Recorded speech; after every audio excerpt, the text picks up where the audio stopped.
Krause, Chief Revenue Officer from Aware. How's it going, Brian? Going well. Thanks for having me. Good to I'm meet you Dave guys. Barkley. Likewise. Pleasure, yeah. And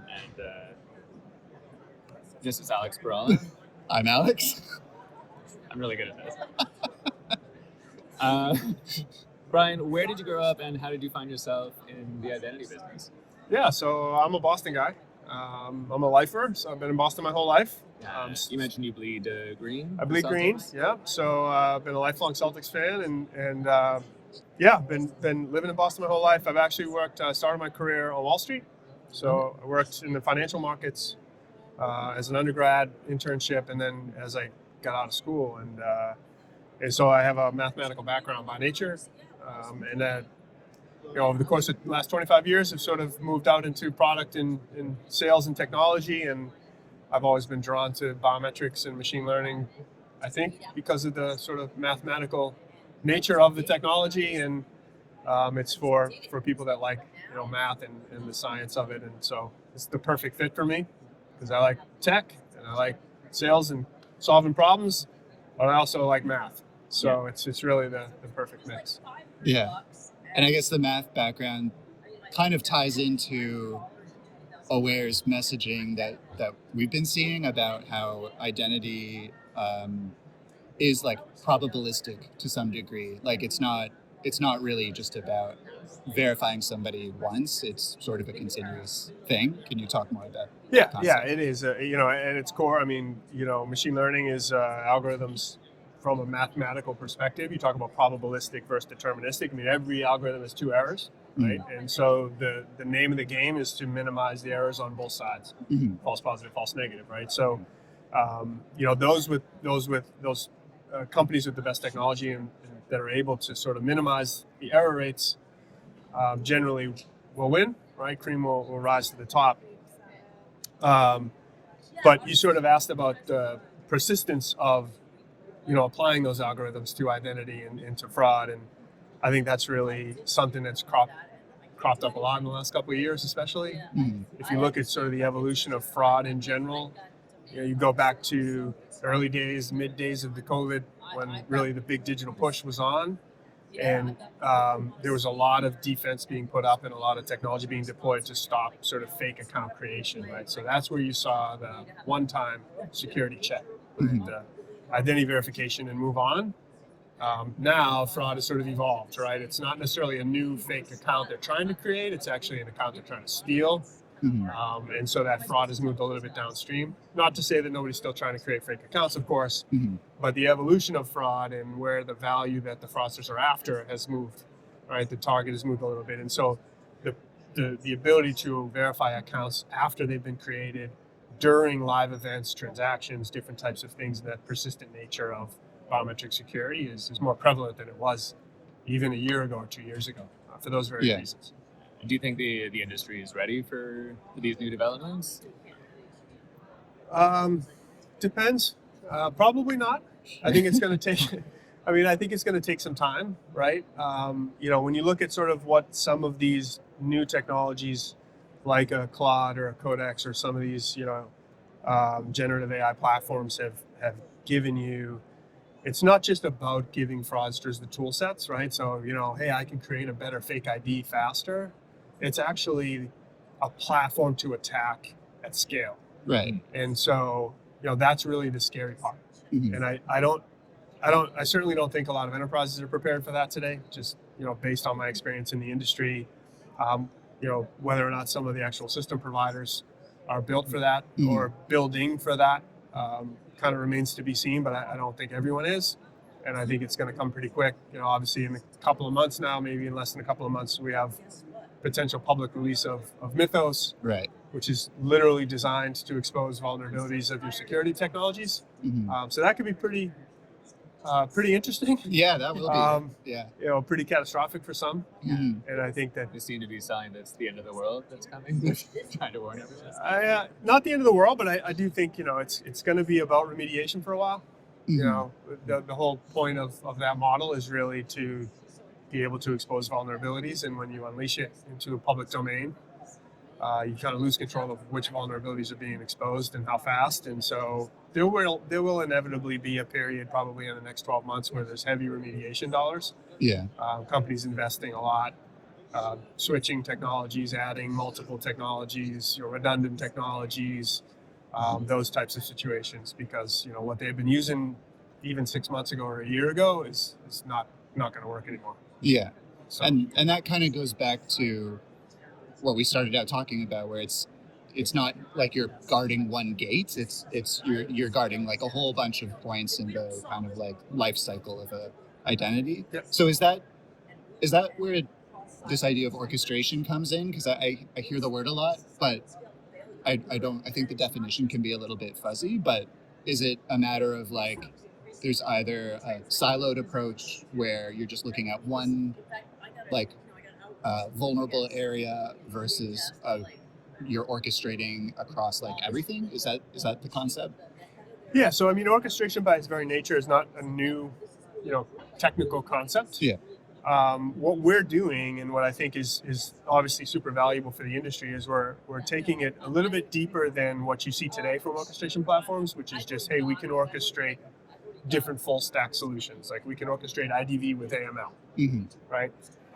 What we're doing, and what we think is what the market needs, and how you actually build, agile defense, is to orchestrate the core underlying technology that powers a lot of that technology, Mm-hmm. right? And so what that means is, you have different threats coming on a different attack surface, and they're coming at different areas of the user journey, right? Mm-hmm. And so you might have a different channel that's being attacked, a kiosk versus a phone versus a web SDK or a laptop experience. And so you're going to need different technologies for these different channels and these different use cases, because all these algorithms that a lot of these great companies, Aware included, develop to stop these things are generally good in some areas and less good, not bad, but less good in some areas. And that's really just following investment dollars, following research expertise.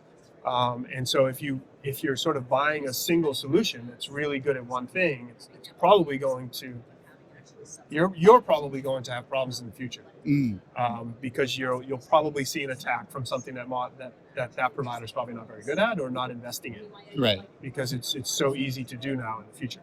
So that's where we look at orchestration as adding a lot of value. I call it like defense resilience, Mm-hmm. right? And so, you talk about like uptime and high availability of networking and of storage. I look at a need in the market as, sort of biometrics and application security should also have that similar level of redundancy and resilience built into it. And that's exactly what we're trying to create. Right.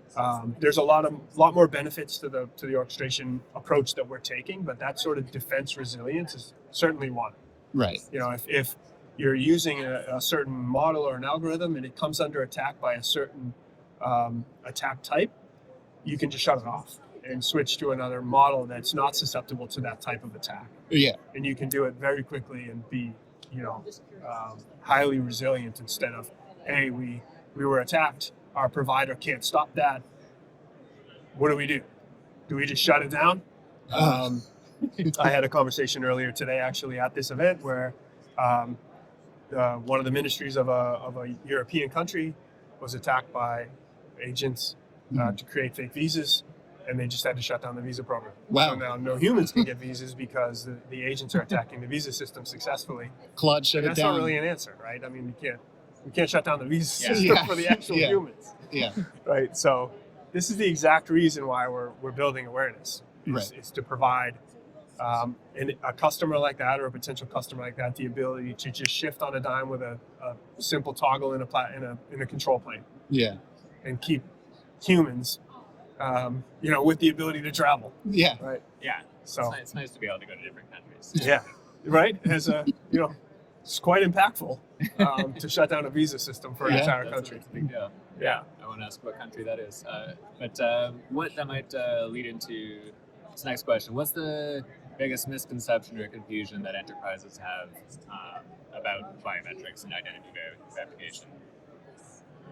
Yeah, I mean, my experience as a salesperson and talking to, hundreds of customers, if not thousands of customers over the last, decade or so is that, everyone's the same. There's a lot of perception out there that, I've sat through 5 of these demos. I've sort of seen it like, I don't need to see another one of those. All those providers are kind of the same. Mm-hmm. And I don't think that could be further from the truth. I think, the research that's being done at a lot of the companies, Aware included, is very unique. Obviously, it's hypothesis driven, and so everybody has their own hypothesis of how to stop different technologies or different attacks, rather.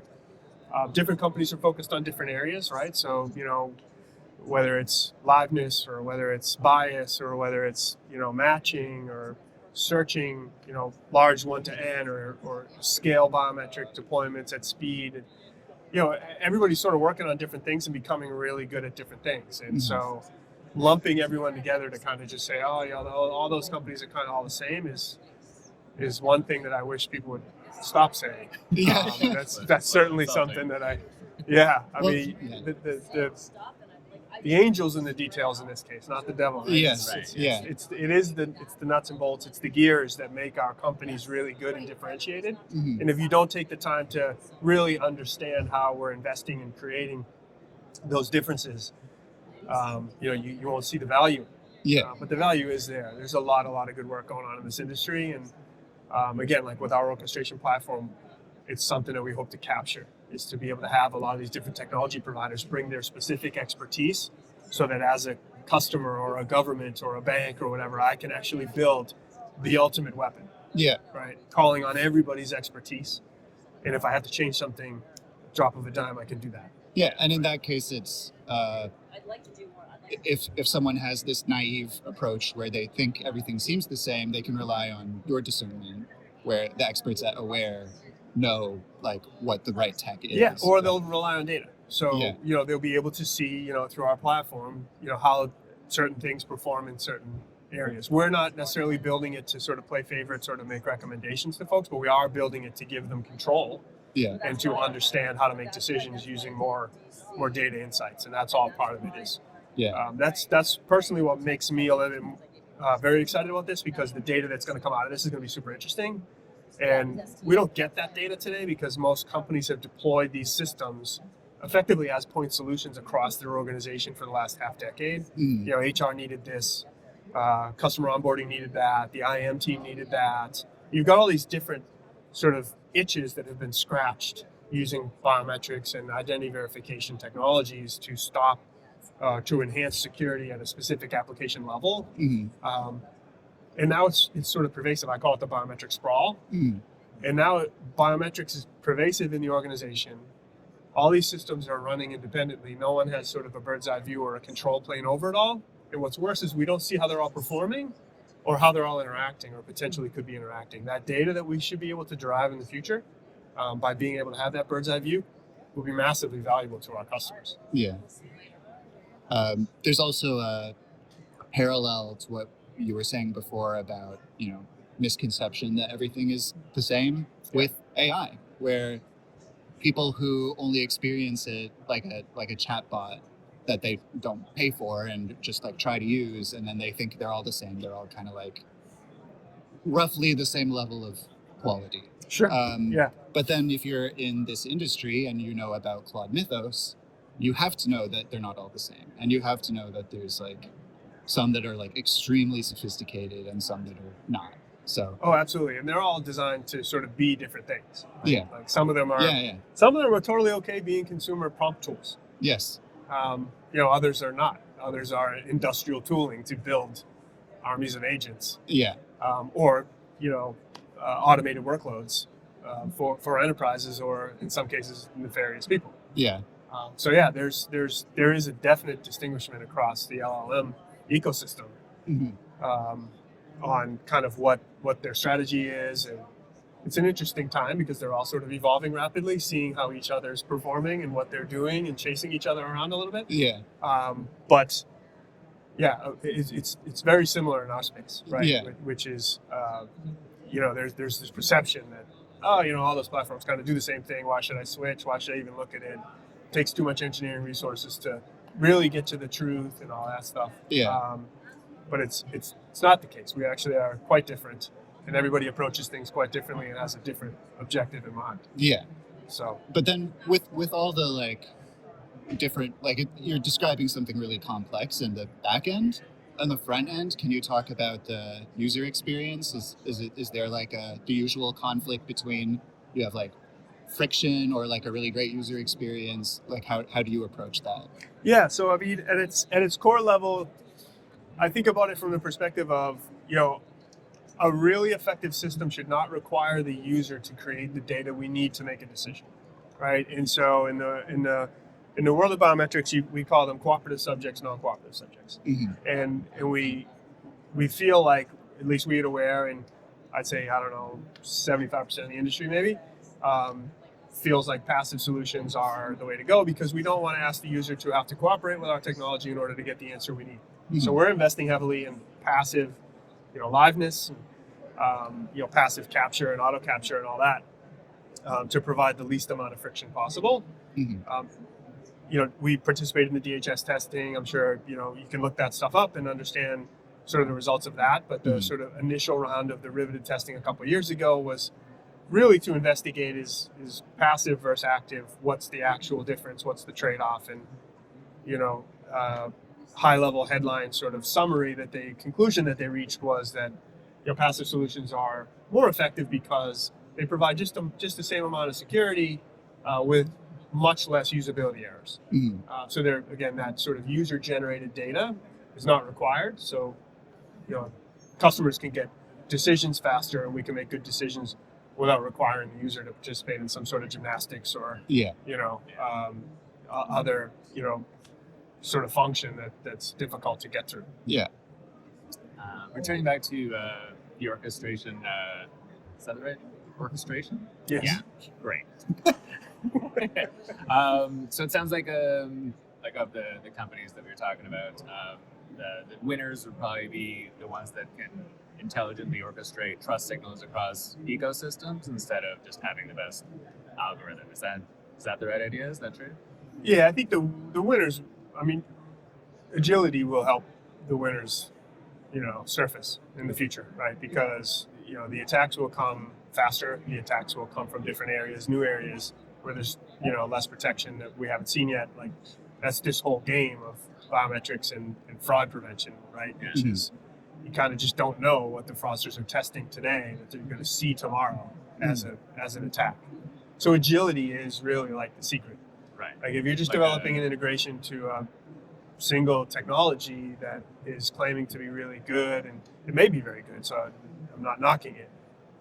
The problem is, like, we don't know if it's going to be good tomorrow, because you don't know what's going to come tomorrow. Right. That's the interesting part about this industry, is that you sort of never solve it. Yeah. Right. I like to joke around. We never wake up on a Tuesday and say we solved fraud. Let's move on to something else. Yeah. Yeah. Right. It'll just never be the case. And you actually, the way we talk about it internally at Aware is we have to be 2 steps ahead of the fraudsters, because we also can't wake up on Tuesday and they took that 1 step and we were only 1 step ahead.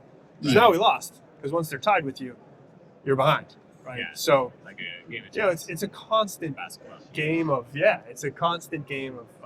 activity, right? And you're going to need to be agile. And, the platform that we built is really designed to provide that level of agility. We're going to curate the technology that gets on it and is able to be surfaced on it. It's not just going to throw any technology that any customer wants. It's going to be the best in the world. And we're telling our partners that. And you're on there for a reason. And you have to maintain certain performance standards and certifications that are, table stakes for this type of technology to be deployed globally. And so we'll be, trying to provide customers with an agile solution of the best tech in the world, but at the same time, being able to, deploy technology faster, right? I personally and many in our organization believe that, biometrics will secure every application in the world in the next couple of years, and friction will actually not be friction. A password is friction, but you don't have an application today without a password. Yeah. So that's where we're going with biometrics. Yes, they still call it, some people still are holdouts and they still call it friction, but when every application is secured by biometrics, I think we'll finally stop saying friction. Biometrics is friction. I think it's pretty low friction personally. It is. I was filling out my forms today with my face, and it felt great. Oh, absolutely. Yeah. And we're getting to a point where biometrics are starting to secure everything. And I kind of joke with customers sometimes that, if everybody has it, is it still considered friction? Yeah. Or is it just the norm? When does it graduate to become just the norm, right? Yeah. I think we're getting there. And Yeah. I think we'll get there pretty quickly. So on that note, like just looking to the near-term future, what if you were advising an enterprise, like a large-scale enterprise today, like on their priorities? What are the top priorities? Is it AI? Like, is the near-term priority like get ready for Claude Mythos, or is it like broader? What would you say is like, let's say 2026? What do we need to focus on? Humanhood, because it's where the most sort of fraud, I'll say dollars are being spent, but it's where the most fraud resources are being spent is deepfakes, injections, synthetics, trying to really game that level of the system. And the other reason is because if it's not a human, you basically are wasting money, resources, time, functions on verifying everything else downstream. Yeah. There's no sense in matching it if it's not actually a human, right? So we kind of look at liveness being the top of the pyramid. It's the front door to the whole house. And there's you really have to stop it at that level, because you're just wasting money, time, resources to send it down a biometric pipeline or a fraud stack if it's not real to begin with, right? And so customers are starting to focus in on this area, that liveness and that humanhood at the front gate is the most critical aspect to the whole thing.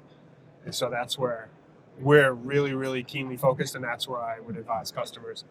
Also Mythos on your enterprise and network architecture and security as well, but within the fraud domain and within the IDV and the identity domain in customer accounts, liveness is definitely where you should be focusing all your time. Yeah. Great advice. One last question from Dave. I saw that wisdom is a big word at Aware right now. Besides being one of my favorite Dungeons and Dragons ability scores, how does wisdom apply to biometrics? Like, how is it different than like intelligence? It comes with expertise, right? So it's intelligence is we know kind of what we know. Wisdom is we've known this for 35 years. We've deployed it across the planet in public sector, private sector, entities of all shapes, sizes, flavors, verticals. And that wisdom of our team and our expertise is actually part of not only what we build and what we deploy, but what we can offer to our customers.